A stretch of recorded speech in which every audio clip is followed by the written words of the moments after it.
All right, guys, thanks for joining me on the deck here in a beautiful afternoon. We're gonna make a unique recipe here on the Camp Chef Pro 90X stove today. We're gonna use a cast iron skillet, and this is gonna be a really cool deal, guys. What we're gonna make is spicy fish cakes. All right, the first step is to get the Pro 90 stove going. So we'll go ahead and get it fired up right here. We'll get this cast iron skillet heating up. We don't wanna get it real hot, but we are gonna give it a pretty healthy dollop of olive oil in here. You could make this with white bass, you can make it with stripers, you can make it with walleye, you can make it with bluegill or crappie or almost any kind of white flaky fish. As with anything else, a little salt and pepper. I like to season both sides of the fish. Now we'll go straight into the heat with these. Now this does not have to be screaming hot. We're not trying to brown these per se, so much as we're just trying to get them done. And as soon as we start seeing a little bit of color around the edge of this fish, we're gonna go ahead and flip it over. So we'll just flip them over gracefully here. We're gonna ultimately shred this fish, guys, so it matters not one iota how beautiful they look. It only matters that they get cooked. As you can see, if I take and break this, it just comes apart. See that? And when your fish does that, it's done. So we're gonna go ahead and pull all this out of here right now. We're gonna add a touch more olive oil in here. And in there, I'm gonna add all this garlic, and it's just chopped garlic,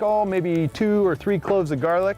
And then this is half of a serrano chili, and I pulled the seeds out of it and took the veins out of it. We're gonna give it literally like 1 minute, maybe a minute and a half. I have 1 russet potato that I peeled and I sliced on a mandolin. As you can see, it's just a nice thin slices of it. So we're gonna go ahead and add them to this. You need to add a little bit of salt and pepper to it. To add some water, and I just put enough to cover them. All right, so we cooked all the water out of the potatoes. We've added the potatoes, garlic, serrano, and fish to a bowl. So we're gonna go in right now with, maybe 2 tablespoons of chopped fresh cilantro.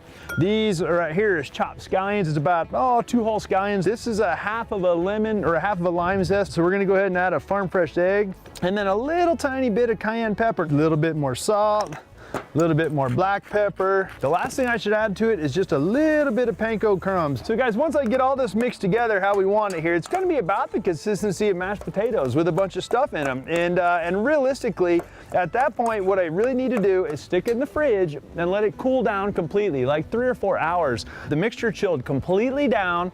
Then I went ahead and formed my patties. I'm going to put them in this mixture, which is basically a mixture of panko breadcrumbs and flour with a little bit of seasoning in it. The important thing is you want to go ahead and get a good sear on them. Don't turn them too soon. All right, guys, he's been in here about 3 minutes now. There's plenty of heat to it, so I'm going to go ahead and very carefully take one of these out and flip it, and that is exactly the color that you're looking for right there, guys. When you want to make a fish cake and you want it to taste good, that's the color you want it to be. So I made a quick little dipping sauce right here. We'll put this on here. It's basically a mayonnaise base, mayonnaise, lemon juice, cayenne pepper, paprika, onion powder, and garlic powder.